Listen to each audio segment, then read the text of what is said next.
UK fighters, guess what? I know this is not going to endear me to the great fans across the pond, but they're overrated.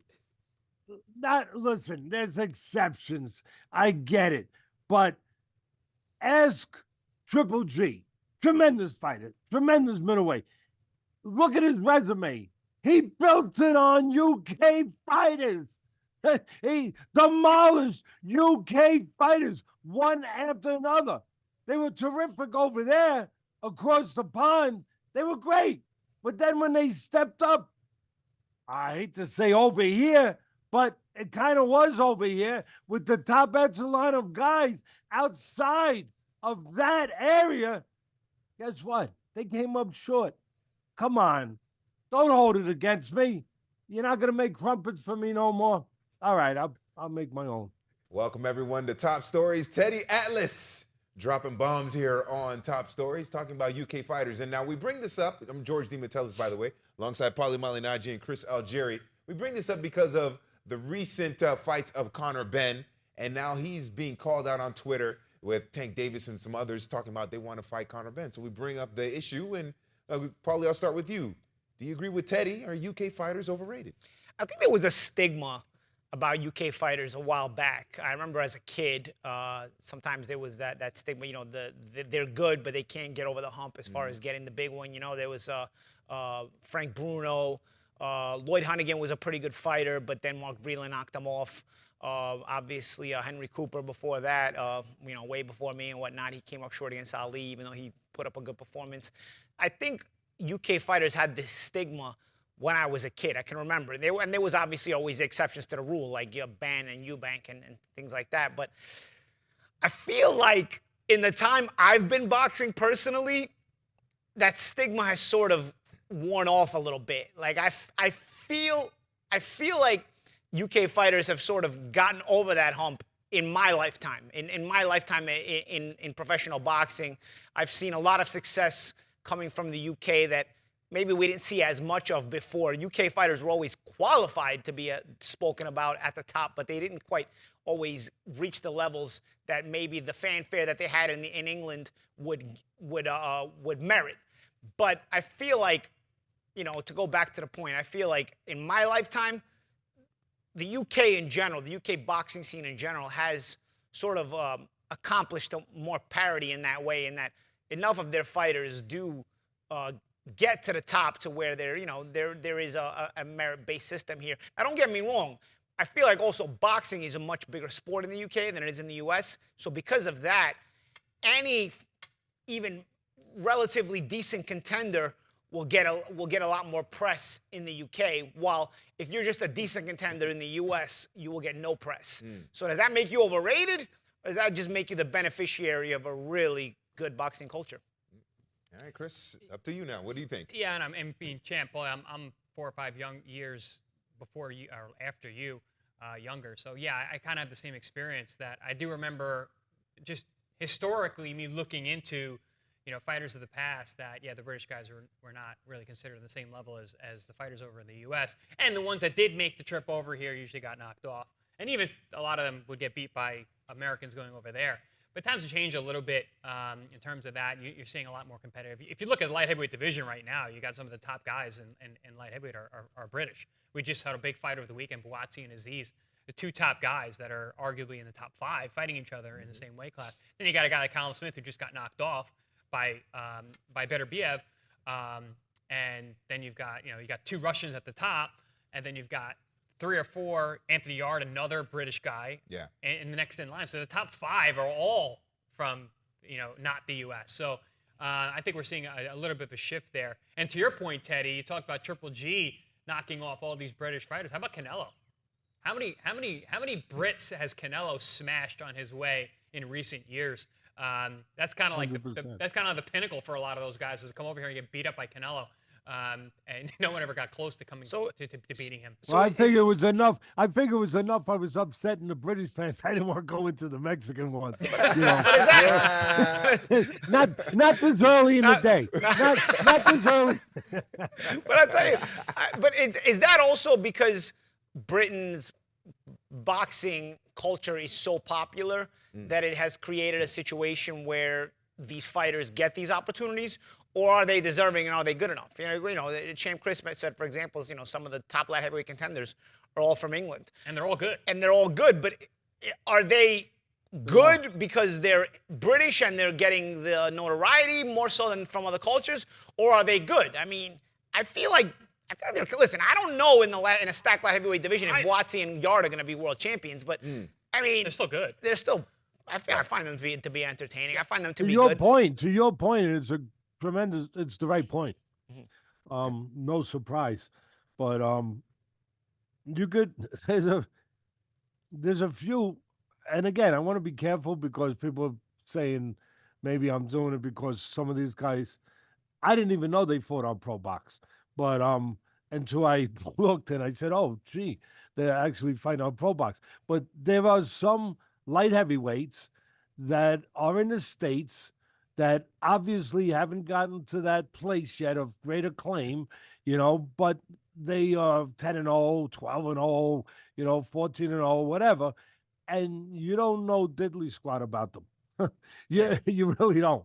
I mean, I talked about one of them a couple of weeks ago. You guys have talked about a couple of them, because you guys are calling their fights, some of them. And I can't even recollect the one guy's name right now. I'm sure Paulie or Chris will probably think about it. He was tested in his last fight. I think he's like 10-0 now. Malignaggi Lopez. And yeah. And I was impressed. Yeah, he's very good. And again, other than us talking about him, the general public is not going to talk about him. Or how could they? They wouldn't know anything about him because they don't see him, and they don't see other guys enough. And to Paulie and your point, that if you're over there in a smaller pond, and now I'm not trying to hurt anyone's feelings. I'm just stating something that's factual. In at least in the boxing world, in a smaller pond, they're bigger fish. Everyone knows about them. They get it. They become household names to a certain point. But over here, no, because boxing is not treated with that kind of spotlight at that early in fighters' careers. Because you got guys like Tiger Woods, LeBron James, Tom Brady. You want some more names? Yeah, you got guys dating Taylor Swift over here and other sports. You got guys very dating different. Taylor Swift. Yeah.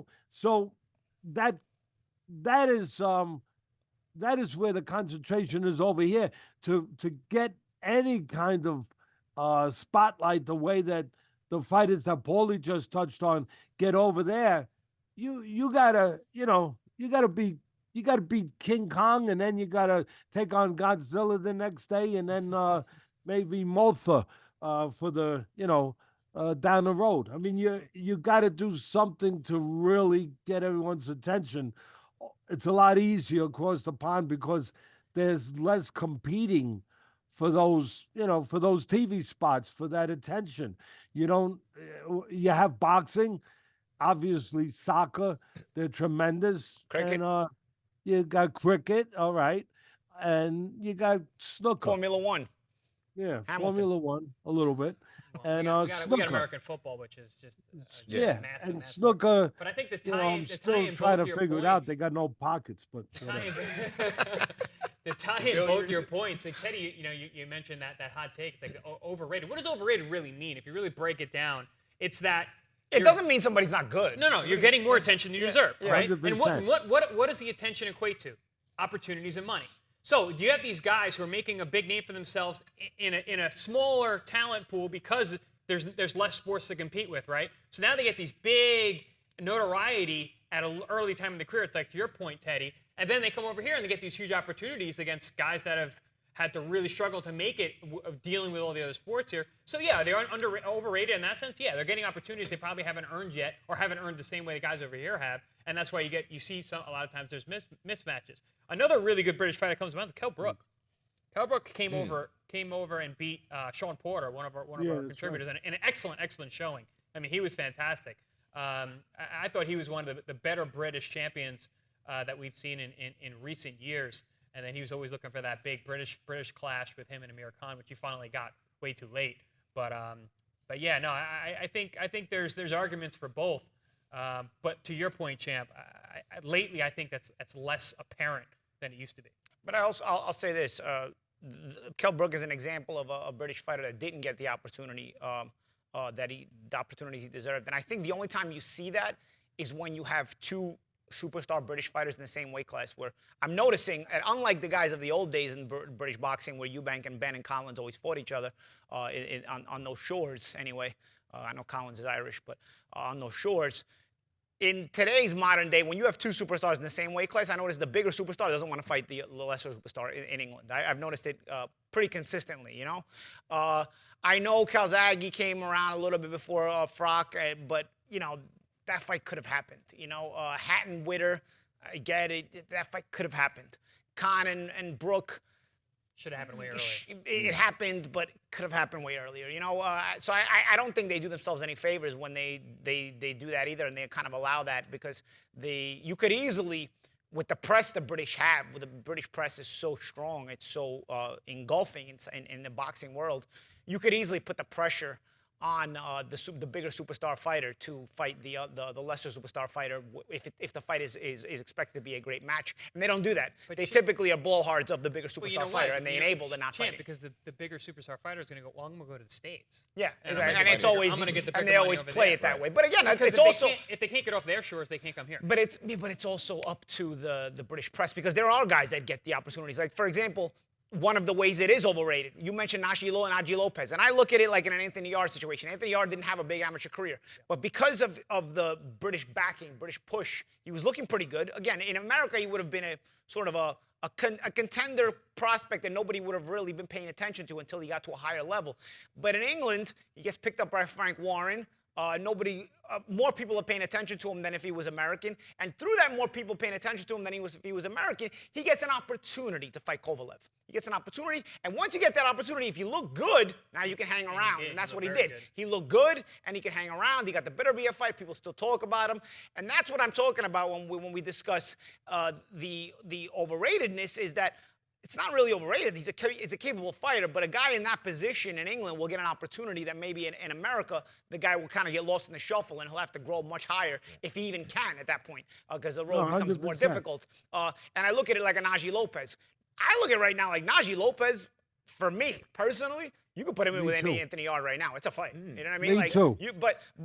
But nobody knows Najee Lopez. People know Anthony Yarde. You know what I'm saying? That's where you start to come into play as far as the bigger pond, the smaller pond, the overratedness, the not overratedness. I feel like the whole British fighters are overrated thing probably ended with Nassim Hamed. I know Lennox Lewis was there too, but I remember a lot of people saying, Lennox is actually Canadian, he's not British. So like it wasn't, so the stigma of Frank Bruno stayed in England because Lennox wasn't technically British, even though he is, right? Yeah. But when Nassim Hamed showed up, and Nassim Hamed started doing what he did, sort of after that, you started seeing more and more and more guys having that kind of success. And you get Ricky Hatton. Then you had, more and more guys sort of start to show up to the point where now Amir Khan did really well in this side of the world. So we're now to the point where there really is no stigma. Like I don't hear that anymore about the stigma of British fighters don't get over the top. I haven't heard it probably since when I first started boxing, you know what I mean? Like, or even before I started boxing. That's a quarter of a century, dude. You know what I mean? Yeah. So I think that whole stigma has sort of passed now. But I think there was a stigma, at least on these shores, for a while. Don't get me wrong, it didn't apply to everybody. Because remember, there was what's his name beat Sugar Ray Robinson? What's the British fighter's name? Turpin. Randy Turpin. You know what I mean? So there were always exceptions. Don't get me wrong. It ain't like these guys just couldn't hack it. You know, but there's for the not most an exception though. What? Mexicans. Brits can never beat Mexicans. Yeah. They can never beat the Mexicans. Everybody has a problem with that damn English and Mexican rivalry. They keep bringing Mexicans over, and they keep knocking off their champions. Mauricio Lara. I go back. That guy's a murderer. Every time they bring him over, Jose Luis Lopez, you bring that guy over, you're losing. You're losing another British champion. So when it comes to, I'm sorry, guys, when it comes to Mexicans, you got to lay off them It's a Brits. tough one. Yeah. I go back a little further than you guys. Unfortunately, I wish I was younger, but the perception of British boxers back in the day was that they stood straight up, and Yeah. and they were picturesque, like they look like a picturesque boxer. Like if you just look for the definition in Webster's dictionary of boxer, guys stand straight up, erect, Fisticuffs. straight jab, and they looked, and again, this isn't trying in any way to be facetious or derogatory, but they looked pretty, like real, and then problem was an overhand right would hit him on the chin that was up in the air like a lantern on a storm, and it could be a problem.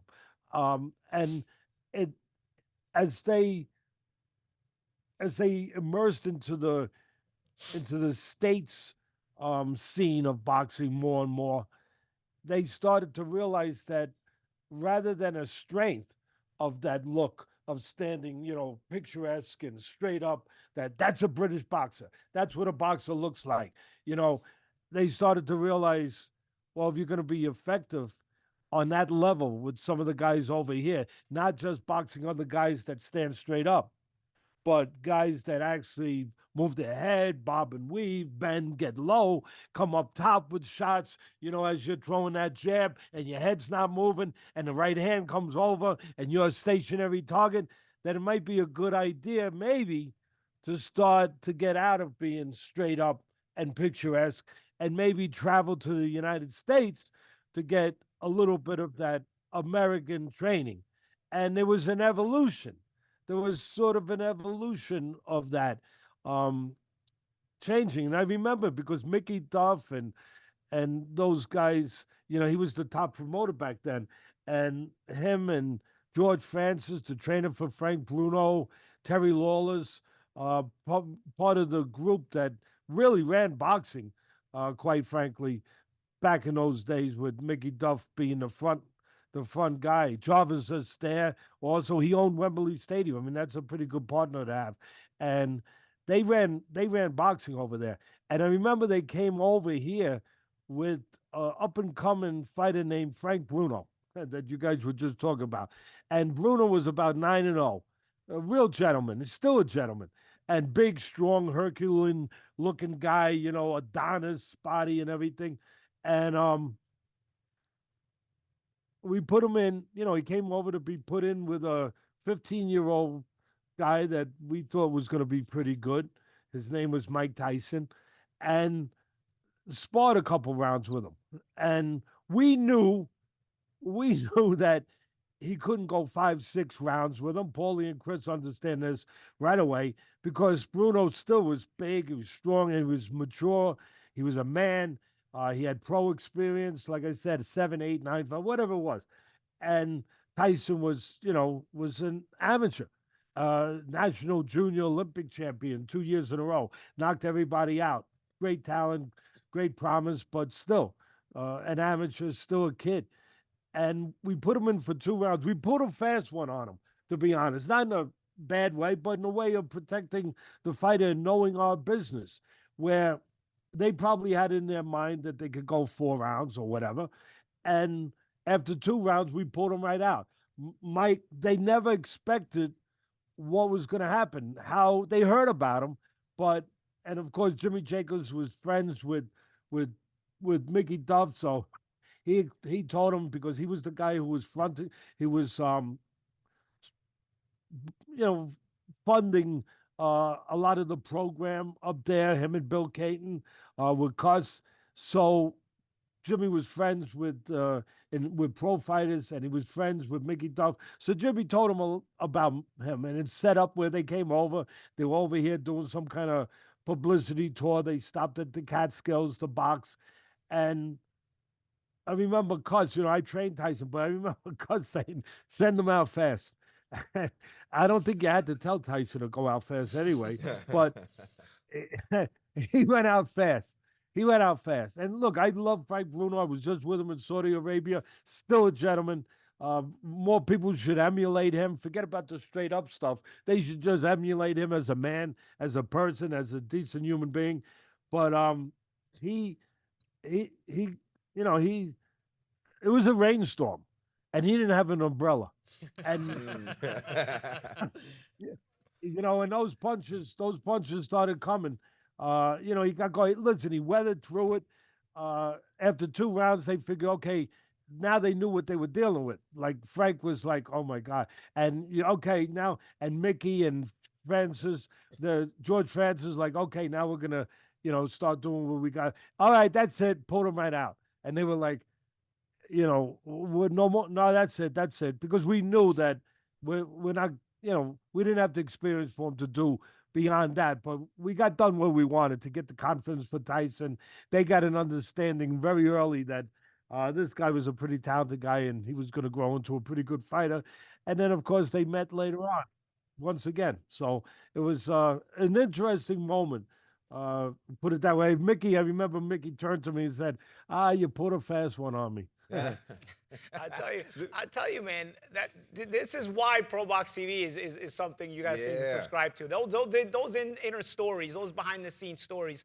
I'm on the edge of my seat listening to Teddy for something like that, man. I'm hanging up the because desk, as I'm listening, I'm realizing that now you're setting the storyline for Tyson versus Bruno in 1989.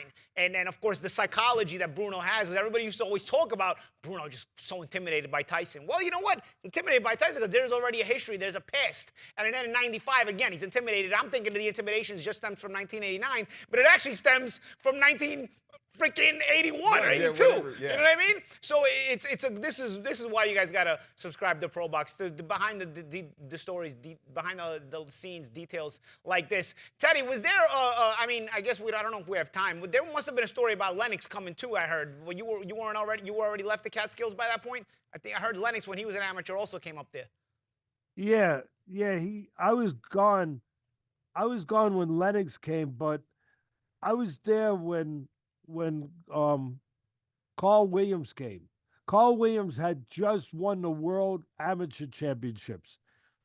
He didn't win the Olympics. I don't know if he went in the Olympics, to be quite frank, but I know he was a World Amateur Champion. And he didn't have a whole truck full of amateur fights like some of these guys did, 200 fights, 300, 150 fights. He didn't have, but he was a big athletic guy, very talented. And he came up and boxed Tyson when he was, like I said, he was older than Tyson, more developed. Obviously, I'm trying to remember. I think he had just. I don't know if he had turned pro yet or he had just won the World Amateur Championships, which of course put him in a much higher echelon than Tyson was at that time, being a junior Olympic fighter still technically. But they boxed and Carl Williams, again, to your point, Paulie, and it's obviously astute of you to connect the dots with that. I'm just telling the story. You guys connect the dots to it where it's relevant. And where it's relevant is, again, Tyson kind of rained on their parade a little bit, and exploded for a couple rounds on Carl. And, we might have given him the Mickey Duff treatment. I don't remember exactly as vividly as I do the Frank Bruno situation, but Tyson got the better of it, and probably again element of surprise. The element of talent, the element of explosive ability and punching power and speed that was probably never seen by any of these guys at that point, especially with a 15-year-old. Let's get right to it. So they were caught by surprise. And then again, to your point, Paulie, fast forward how many years later, and they fight. And I remember when that fight was coming, and again, it's easy to be a Monday morning quarterback. Hopefully people have to trust what I would hope is my reputation. And I'm not a liar. None of us are perfect. We all try to put our best foot forward at times to times, but I try to be as honest as possible at all times when I think it's important. And I remember when that fight was happening, I just remember, and I like Carl. He was a very nice guy, and I knew him. But I remember just thinking, he's going to get obliterated. And for the same reason, Paulie, again, was was sharp enough to point out that there was a connection that didn't disappear. That was X amount of years earlier, but Tyson was 15 years old, and now here he is, whatever age. How do you think Carl Williams meant? We always talk about how the mental psyche of a fighter is the most important element. The physical, the talent, we get it, the technique, but 75% is this, the mental. If you're not right mentally, you ain't right. The physical stuff ain't gonna work right because this ain't gonna make it work right. And again, I remember just like if there was such a thing as a sure bet, to me that was a sure bet that hey, Carl's got no shot because part of him, even if he tries to combat it as a fighter, as a pro, it's still going to be there. The damage is going to be done. Yeah, that Teddy, mentally, you don't forget get whacked around by a 15-year-old. Mentally, he can't go. He can't be going in there. And I know we're strapped on great time about this fight. I know we're strapped on time, but man, this conversation is getting me more and more. I want to put more context in this. Call the Truth Williams ended up fighting Larry Holmes in a very close fight for the heavyweight championship, performed very, very well, and then years later ends up getting knocked out in one round by Mike Tyson. But this is the Call the Truth Williams pre-Larry Holmes fight. This is where he got the nickname The Truth. It was a very competitive fight against Larry Holmes when Larry Holmes was world champion. Tyson blows him out in a round, and now you're putting context to that story as well, the intimidation. Because again, I remember the Call the Truth Williams also looking very, very intimidated pre-first round bell, and now I'm realizing, the context to the story. One last thing I want to... good reason to feel that way. Yeah. I see now. One last thing I want to close. I want to close it out going back to British boxing. I will defend British boxing in this way.